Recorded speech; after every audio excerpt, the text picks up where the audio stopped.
திருச்சியில விஜய் அவர்களுக்கு பிரச்சாரத்திற்கு நிறைய கட்டுப்பாடுகளை காவல்துறையும், தேர்தல் ஆணையம் குடுத்திருந்தாங்க. ஏர்போர்ட்ல இருந்து ரோட் ஷோ பண்ணக்கூடாது. குறிப்பாக வேன்ல இருந்து மேலே இருக்கக்கூடாது. விஜயுடைய வாகனத்தை யாரும் பின்தொடர்ந்து வரக்கூடாது அப்படின்னு சொல்லி கட்டுப்பாடுகள் விதிச்சாங்க. முதல் நாளே புசி ஆனந்த் ஒரு அறிக்கையாவே அத குடுத்தார். ஆனா அதை விஜயே மீறி இருக்கிறார்.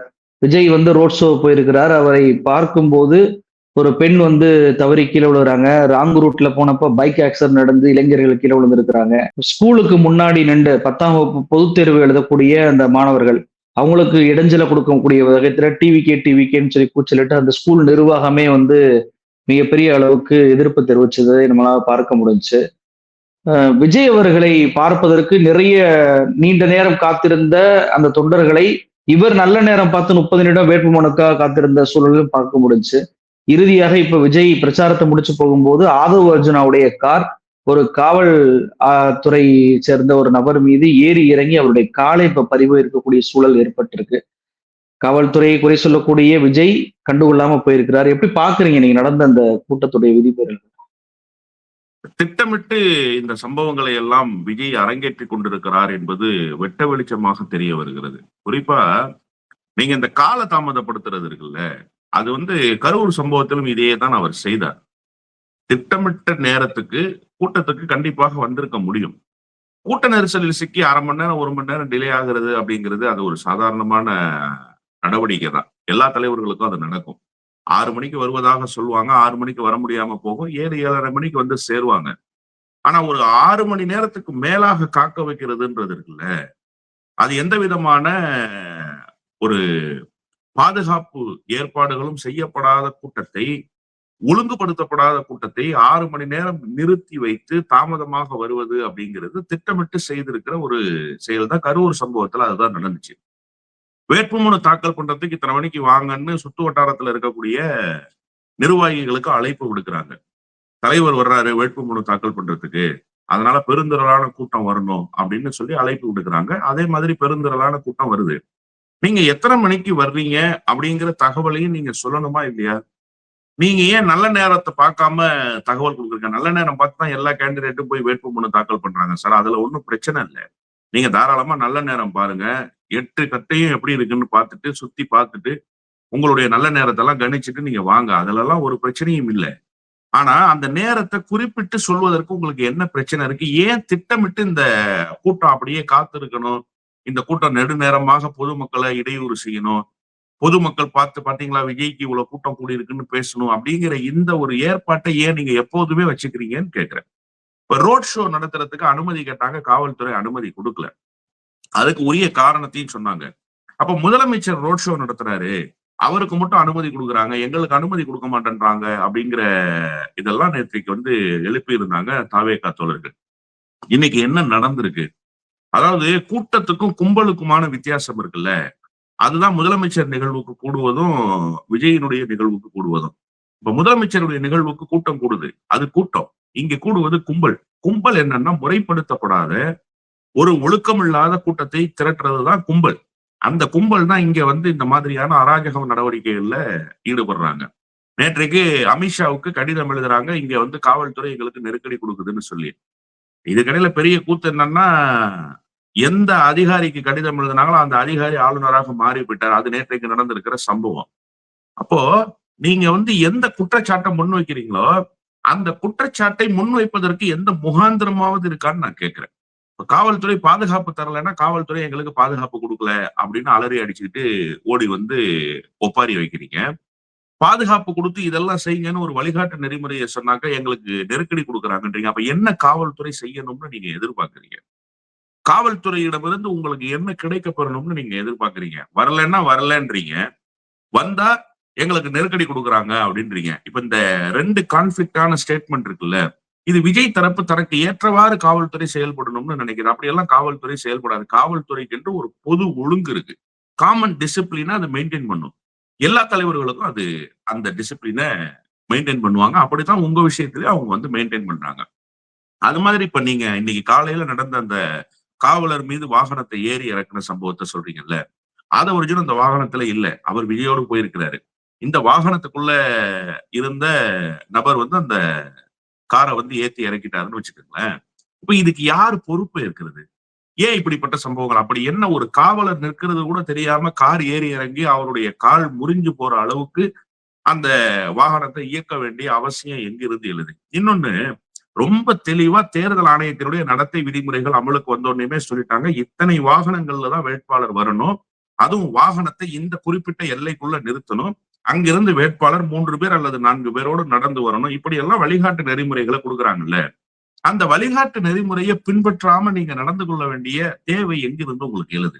அப்போ நான் முன்பே குறிப்பிட்டதைப் போல திட்டமிட்டு இப்படி கூட்டத்தை கூட்டுவதும், அந்த கூட்டம் ஒழுக்கக்கேடாக நடைபெறுவதை அதை பார்த்து ரசிக்கிறதும், அந்த கூட்டம் ஒழுக்கம் இல்லாமல் அராஜக முறையில் இயங்குவதை பார்த்து ரசிப்பதும் அப்படிங்கிறது விஜயினுடைய ஒரு இயல்பாகவே இருக்கு. விஜய் இதை திட்டமிட்டு செய்றாரு. அவர் நினைக்கிறாரு, இதெல்லாம் தனக்கு ஒரு பெரிய பெருமைன்னு நினைக்கிறாரு. இதுக்கெல்லாம் பெருமைப்படக்கூடாது. அசிங்கப்படணும் உண்மையாகவே. நீங்க கூட்டம் எப்படி சார் திரளுது? தானா வருது சார் அப்படின்றாங்கல்ல. அவர் டிஜிபி ஆபீஸ்க்கு வந்தாரு. அப்ப கூட்டம் திரண்டுச்சா? அது அவருடைய வேலையா தானே வந்தாரு. கூட்டம் திரண்டுச்சா? நல்லக்கண்ணு ஐயாவோட துக்கத்துக்கு அவர் வந்தாரு. அப்ப கூட்டம் திரண்டுச்சா? இதெல்லாம் சொல்லாம வந்தாரு. இப்ப சொல்லிட்டு வர்றாரு அப்படின்னு சொன்னா, நீங்க ஒரு மொபைலைஸ் கிரௌட மாவட்டங்கள்ல திரட்ட சொல்லி சொல்றீங்க. நேற்றைக்கு பாருங்க அறிவிப்பு வந்து அரியலூர், பெரம்பலூர், தஞ்சாவூர், புதுக்கோட்டை இந்த மாவட்டங்களிலிருந்து வரணும்னு சொல்லியிருக்காங்க திருச்சிக்கு. இப்ப இந்த 5 மாவட்டத்துல இருக்கிறவங்கள ஏன் நீங்க மொபைலைஸ் பண்றீங்க? தேர்தல் காலம் தானே. திருச்சியில இருக்கிறவங்க மட்டும் வாங்கன்னு சொன்னா என்ன வந்துருச்சு? இப்ப நீங்க இந்த மாஸ் கிரௌட ஒழுக்கம் இல்லாம காட்டி என்ன ஆதாயத்தை நீங்க பெற போறீங்க? அப்போ விஜய்க்கு இன்னும் அந்த சினிமா மனோநிலை இருக்குல்ல, அது இன்னும் மாறவே இல்லைன்னு நான் சொல்றேன். அதே நிலையிலேயே இருக்காரு. அந்த சினிமால வசனம் பேசுறது, வில்லனை வந்து அடிக்கிறது, அதுக்கப்புறம் டயலாக் பேசிட்டே வந்து படத்தை கடத்துறதுன்றது இருக்குல்ல, அந்த மாதிரியே தேர்தல் களத்தையும் அவர் வந்து பெரிய ஒரு மாஸ் கிரௌடுல ஏறி நின்று கை அசைக்கிறது, டிஎம்கேவை வீழ்த்துவேன்னு சொல்றது, டிஎம்கே குறித்த கருத்துக்களை வந்து முன்னுக்கு பின் முரணாக பேசுறது அப்படிங்கிறது இருக்குல்ல, அது ஒரு சினிமாத்தனமாகவே இருக்கு. இன்னும் தன்னுடைய சினிமாதனத்திலிருந்து அவர் வெளிவரவில்லை என்றுதான் நான் பார்க்கிறேன். இன்னும் தேர்தல் நடைபெறுவதற்கு முன்பாக பல ஒழுக்கக்கேடுகளை இந்த கூட்டம் செய்யும். ஒரு அச்ச உணர்வு மக்களிடத்துல ஏற்பட்டு இப்ப நீங்க சொன்னீங்க இல்லையா? 10வது வகுப்பு பொதுத் தேர்வு நடக்குதுன்றது ஒரு சாதாரண அறிவு இருக்கிற சாமானியனுக்கு தெரியக்கூடிய செய்தி. அப்போ ஒரு அரசியல் கட்சியை நடத்துறவர்களுக்கு, அரசியல் கட்சியில் இயங்குபவர்களுக்கு இன்னும் கூடுதலான பொறுப்புணர்வு இருக்கத்தானே. பொது வாழ்க்கைக்கு வந்துட்டது பிறகு பொறுப்புணர்வு கூடணும் தானே. ஒரு சராசரி மனிதனுக்கு உண்டான அடிப்படை அறிவு கூட இல்லாம அந்த ஸ்கூலுக்கு முன்னாடி போய் நின்னு முழக்கம் எழுப்புறமே, கோஷம் எழுப்புறமே, அது அந்த பள்ளியில பரீட்சை எழுதக்கூடிய மாணவர்களுக்கு தொந்தரவாக இருக்குமே, அவங்க பொதுத் தேர்வு எழுதுறாங்களே, அந்த ஒரு காமன் சென்ஸ் இல்லாம போகுதுல்ல. இப்படி இந்த காமன் சென்ஸ் இல்லாத நபராக விஜயுமே இருக்காருன்னு நான் சொல்றேன். நீங்க வந்திருக்கிற கூட்டத்துக்கு சென்ஸ் இல்ல அப்படின்னு பேசுறதல்ல செய்தி. விஜய்க்குமே அந்த சென்ஸ் இல்ல. விஜயே அதைத்தான் விரும்புறாரு. பள்ளிக்கூடத்துல பிள்ளைங்க படிச்சா என்ன, படிக்காட்டி என்ன, பொதுத் தேர்வு எழுதுனா என்ன, எழுதலைன்னா என்ன, நாம அந்த மாச காட்டிட்டோமா, நம்மளை பத்தி தமிழ்நாட்டுல பேசுறான், விஜய்க்கு 10,000 பேர் கூடிட்டாங்க, 5,000 பேர் கூடிட்டாங்க. இது என்ன சார் உங்களுக்கு நன்மை பயக்கும்? இந்த 10,000 பேர் கூடிட்டாங்கன்னு பேசுறது, இதன் மூலமாக 3,000 பேர் இடையூறுக்கு ஆளாயிருக்கிறாங்க. ஏறக்குறைய ஆயிரக்கணக்கான மாணவர்கள் இன்னைக்கு பரீட்சை எழுத முடியாம இந்த சிக்கல்ல சிக்கி தவிச்சிருக்கிறாங்க. அப்ப இவங்களுடைய ம். மனநிலையில் விஜய் என்னவாக பதிவு செய்யப்படுவாருங்கிறத விஜய் சிந்திக்கவே இல்லையே. எனவே தேர்தல் நேரத்தில் விஜய் அலங்கோலமாகவே வெளிப்படுகிறார். விஜயினுடைய ஒழுக்கமின்மை என்பது அந்த கட்சியினுடைய கீழ்நிலை வரைக்கும் வியாபித்திருக்குதுன்னு தான் நான் பாக்குறேன். இப்ப முதல் நாள் பாட்டில் வந்து ஆதவுடைய கூட்டத்தில் வீசப்படுகிறது அப்படின்னு சொல்லி காவல்துறையினர் பொய்யான ஒரு வாக்கு மூலத்தை வாங்கியிருக்கிறாங்க. பொய்யான ஒரு குற்றச்சாட்டை இது பண்றாங்க அப்படின்னு சொல்லிட்டு போலீஸ்க்கு எதிரான மிகப்பெரிய அளவுக்கு ஆதவ் அர்ஜுனா பேசினாரு. இன்னைக்கு ஆதவுடைய கார் வந்து ஒரு காவலருடைய காலையே துண்டித்திருக்கிறது. விஜய் கண் முன்னாடி நடக்கும்போது விஜய் அதை கண்டுகொள்ளாம போவதை எப்படி புரிஞ்சுக்கிறது? காவல்துறையினர் மீது இவ்வளவு குற்றச்சாட்டு வைக்கக்கூடிய விஜய், இந்த காவல்துறைக்கு ஒரு பாதிப்பு ஏற்படும் போது அதை அது பற்றி ஒரு வார்த்தை கூட சொல்லாம திரும்ப வீட்டுக்கு சென்றிருக்கிறாரு. இல்ல விஜய்க்கு ஒண்ணும் இது புதுசு இல்லையே. தன்னுடைய கேரவன்ல வந்து அந்த தம்பிகள் வந்து விழுந்தாங்கல்ல, அந்த இளம் தம்பிகள். அப்ப என்ன பண்ணாரு விஜய்? கேரவானை நிறுத்தி, "டேய் என்னடா இப்படி வந்து விழுந்துட்டீங்க" அப்படின்னு அவங்கள தூக்குனாரா? இல்லையே. அப்பவும் வேடிக்கை தான் பார்த்தார். கரூர்ல பொத்து பொத்துன்னு விழுந்தாங்களா சார் ஜெனரேட்டர் கருவி மேல. அப்ப என்ன பண்ணிட்டு இருந்தாரு? 2 முறை மின்சார தடை ஏற்பட்டுச்சுல்ல. அப்ப ஏதாவது செயல்பட்டாரா அவரு? இல்ல. அப்போதும் அவர் வேடிக்கை தான் பார்த்தார். இப்போ சென்னையில வந்து பெரம்பூர்ல தன்னுடைய பிரச்சாரத்தை துவங்கினார் இல்லையா? வெள்ளிவாக்கத்துக்கு அவர் வரவே இல்ல. கொளத்தூர்ல பிரச்சாரம் பண்ணாரு. வி.எஸ். பாபுங்கிறதுக்கு பதிலா பிரபுன்னு சொல்லிட்டு போனார்ல. அந்த கூட்டத்திலேயே இதே மாதிரி தள்ளுமுள்ளு ஏற்பட்டு விஜயினுடைய வாகனத்துக்கு முன்பாக வந்து ஒரு 6, 7 வாகனங்கள் வந்து சிக்கிச்சு. நல்ல வேளை கீழ விழல. அப்ப ஏதாவது விஜய் இன்ஸ்ட்ரக்ஷன் குடுத்தாரா? விஜய் ஏதாவது வெளிப்பட்டாரா? விஜய் வாய் மூடிக்கொண்டு மௌனமாகவே தான் இருந்தார்.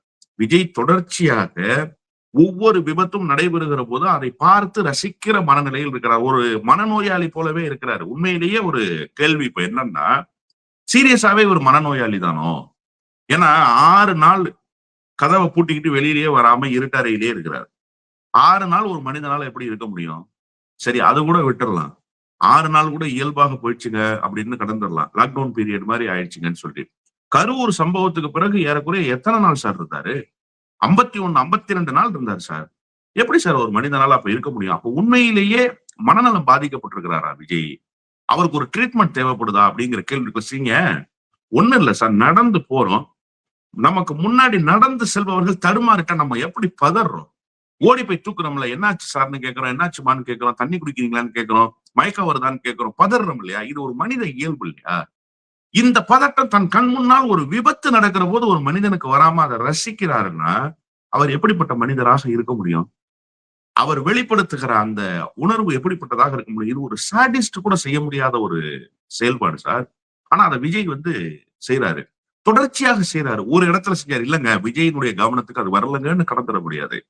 தொடர்ச்சியாக ஒவ்வொரு நிகழ்விலும் விஜய் செய்றார். தான் போற எல்லா கூட்டங்கள்லயும் விபத்து நடக்குது, பார்த்து ரசிக்கிறார், திரும்பி வருகிறார். அடுத்த கூட்டத்துக்கு போகிறார், விபத்து நடக்கிறது, பார்த்து ரசிக்கிறார், திரும்பி வருகிறார். மருந்துக்கு கூட இந்த விபத்து நடந்துருச்சே, இந்த விபத்துக்கு காரணம் என்னன்றதையும் கண்டறியறது இல்ல. அந்த விபத்தை பார்த்து பதட்டம் அடையறதும் இல்ல. அப்போ இந்த விபத்து இப்படி எல்லாம் நடந்தா ஒரு படத்துல இந்த எஸ்.ஜே. சூர்யா மரண ஓலங்களை கேட்டா அப்படியே சுகமாக இருப்பதை போல ஒரு காட்சியில வெளிப்படுவார்ல. அந்த மாதிரி இந்த விபத்துகளை எல்லாம் பார்த்து விஜய் வெளிப்படுகிறாரா என்கிற சந்தேகம் தொடர்ச்சியாகவே எழுது. இப்ப இல்ல. விக்கிரவாண்டியில ஒரு கூட்டத்தை நடத்துனாங்க இல்லையா? விக்கிரவாண்டி, வி சாலை, விஜய், வெற்றி கழகம் இப்படி எல்லாமே வீல இருக்கணும்னு யாரோ ஒருத்தர் சொல்லி செஞ்சாங்க இல்லையா? அந்த கூட்டத்தில் இருந்து இன்றைக்கு நடந்திருக்கிற திருச்சி வேட்புமனு தாக்கல் வரை ஒவ்வொரு கூட்டத்திலும் ரத்தம் குடிப்பதற்கு காத்துக் கொண்டிருக்கிறார் விஜய் என்பதை அவரே வெளிப்படுத்துகிறார் என்றுதான் புரிந்து கொள்ள வேண்டியிருக்கிறது. இது வந்து ஒரு ஆக மோசமான மனநிலை சார் இது. குறைந்தபட்ச மனிதத்தன்மை கூட இல்லாம செயல்படுறது இருக்குல்ல. இவர் தலைவராக, முதலமைச்சராக வருவதற்கு தகுதி இல்லை என்பதை தாண்டி, ஒரு சராசரி மனிதனாக இருப்பதற்கு கூட தகுதி இல்லாத மனிதராக அவர் வெளிப்படுகிறார்.